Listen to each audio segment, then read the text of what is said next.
তিনজনের প্রার্থী, প্রস্তাবক, সমর্থকের এনআইডি কার্ডের কপি জমা নিয়েছেন। এছাড়া অন্য কোনো ডকুমেন্ট আইনে বর্ণনা নাই, ওনাদের ইস্যুভূত নির্দেশিকাও নাই। যতটুক আছে ফুলফিল করে আমরা এটা জমা দিচ্ছি। আমরা আশা করছি ইনশাআল্লাহ আমাদের প্রার্থী ব্যালেট প্রার্থী হিসেবে যথাযথ যাচাই যেদিন হবে 16 তারিখ যাচাই পর্বে তিনি ব্যালেট প্রার্থী হিসাবে, যোগ্য প্রার্থী হিসাবে মনোনীত হবেন, আমরা এই প্রত্যাশা রাখছি। আর এই নির্বাচনটা নিয়ে অনেকেরই কিউরিওসিটি আছে। ইতিমধ্যে পুরো জাতির মধ্যে এটা একটা আলোচিত বিষয়। কারণ হচ্ছে বাংলাদেশের ইতিহাসে রাষ্ট্রপতি নির্বাচনে দলীয় সরকার এবং সংসদের মেজরিটি থাকলে, মেজরিটিও টোটাল মেজরিটি থাকলে সাধারণত সরকারি দলেরই একক প্রার্থী থাকে, এখানে প্রতিনিধিত্ব হয় না। একটি মাত্র ইতিহাস বা রেকর্ড আছে 1991 সালের, যখন সংসদের মেজরিটি ছিল না কারো এককভাবে, জামাত ইসলামীর সমর্থনে 142 জন সম্ভবত বিএনপির সংসদ সদস্য ছিল। পরে নারী আসন যোগ হয়েছে, সেখানেও দেখা গেছে যে এককভাবে প্রেসিডেন্ট প্রার্থী বিজয় করার মতো সংসদ সদস্য বা ভোটার বিএনপির ছিল না। সে সময় বাংলাদেশ আওয়ামী লীগ সংসদে বিরোধী দল ছিল, তারা একজন প্রার্থী দিয়েছিলেন বদরুল হায়দার চৌধুরী, যার নাম আপনারা জানেন। উনি প্রতিদ্বন্দ্বিতা করেছিলেন, সেই প্রতিদ্বন্দ্বিতায় বিএনপির প্রার্থী জামাত সহ আরও অন্যান্য ওনাদের সমর্থন যারা করেছেন সেই সংসদ সদস্যগণ আব্দুর রহমান বিশ্বাসকে রাষ্ট্রপতি নির্বাচন করেছিলেন। এরপর থেকে আর কখনো বিরোধী দল থেকে কোনো প্রার্থী এই আসনে হয়নি, এই পদে হয়নি। এইবার আমরা প্রতিদ্বন্দ্বিতার সিদ্ধান্ত নিয়েছি 11 দলের বৈঠকে। আমরা 11 দলের বৈঠক করে শীর্ষ পর্যায়ে সেখান থেকে ডক্টর কর্নেল অলি আহমদকে আমরা মনোনয়ন দিয়েছি। দুটো প্রশ্ন আপনাদের পক্ষ থেকে আগেও এসেছিল, এখনও জাতির কাছে আলোচিত প্রশ্ন। একটা হলো, আপনাদের তো মেজরিটি নেই, তাইলে আপনারা কেন এখানে দিয়েছেন, প্রার্থীর মনোনয়ন দিয়েছেন? আমরা বেশ শার্পলি ক্লিয়ারলি বলেছি যে বাংলাদেশের গণতন্ত্র চর্চার নতুন ধারা আমরা সৃষ্টি করতে চাই।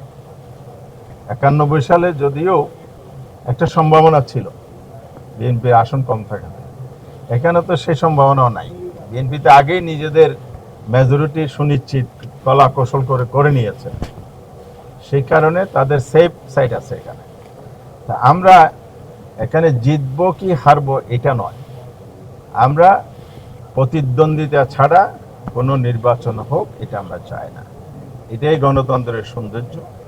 গণতন্ত্রকে সঠিক ধারায় ফিরিয়ে আনার জন্যেই আমরা এই সিদ্ধান্তটা নিয়েছি। নাম্বার 2 হচ্ছে, এমন একজন প্রার্থীকে আমরা এখানে নমিনেশন দিয়েছি যিনি জাতীয়ভাবে সমালোচনা বিতর্কের ঊর্ধ্বে এবং দেশের খেতাবপ্রাপ্ত মুক্তিযোদ্ধা। তিনি 3 বার মন্ত্রী ছিলেন, 6 বার এমপি ছিলেন। উনি পিএইচডি হোল্ডার, উচ্চ ডিগ্রিধারী, এবং দেশের জন্য অনেক অবদান তিনি রেখে গেছেন। রাজনীতি আসার পর থেকে দীর্ঘ সময়, এক সময়ে বিএনপির স্ট্যান্ডিং কমিটির মেম্বার ছিলেন, আবার আলাদা দল করেছেন, এখন আবার আমাদের সাথে জোটবদ্ধভাবে উনি রাজনীতি করে যাচ্ছেন। আমরা আশা করছি জাতি এটাকে অবশ্যই ইতিবাচক দেখছে এবং আমাদের 11 দলের সিদ্ধান্তকে প্রশংসা করছে। কিন্তু সমস্যা হচ্ছে, গণতন্ত্র চর্চার পিছনে সাংবিধানিক বাধ্যবাধকতা একটা ব্যারিয়ার তৈরি করেছে।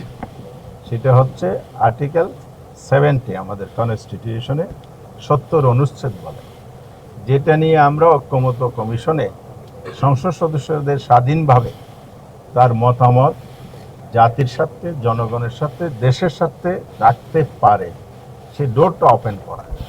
সেখানে বিএনপি সহ যারা ঐক্যমত্য কমিটি ছিলেন, আমরা 3 দিন প্রায় আলোচনা করার পর সবাই মিলে একমত হয়েছি যে আর্টিকেল 70 এখানে নো কনফিডেন্স, অনাস্থা ভোট এবং অর্থ বিল ছাড়া আর সব ক্ষেত্রে সংসদ সদস্যগণ স্বাধীনভাবে মত দিতে পারবেন, ভোট দিতে পারবেন। এটাই আমরা সবাই চেয়েছি।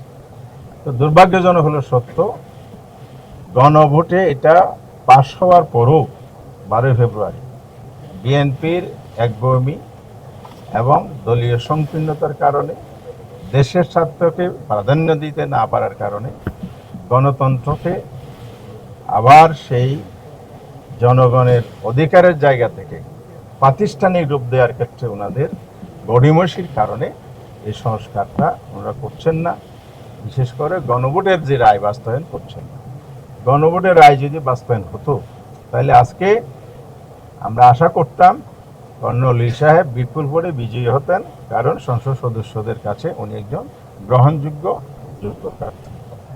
আবার শুনতেছি বিএনপি সচিবালয়ে প্রধানমন্ত্রীর কার্যালয়ে স্ট্যান্ডিং কমিটির মিটিংয়ে বসছেন, এখনো কাকে প্রার্থী দেবেন আমরা বা জাতি জানতে পারেন। কারণ ওনাদের মধ্যে প্রার্থী বাছাইয়ের যে সংকট আমরা লক্ষ্য করছি, এই যে দন্যতার জায়গায় যোগ্য প্রার্থী দিতে না পারা, সে জায়গা থেকেও আমরা আশা করতে পারি যে কর্নেল লি সাহেবের যোগ্য, উনি সবার সামনে জাতির সামনে এসেছেন। আর একটা বিষয় আমরা প্রতিবাদও করতে চাই, সচিবালয় হলো একটা নির্বাহী জায়গা, এখানে রাজনৈতিক দলের শীর্ষ বৈঠক হবে, শীর্ষ ফোরামের বৈঠক হবে, এটা অতীতের রেকর্ড আমাদের জানা নেই।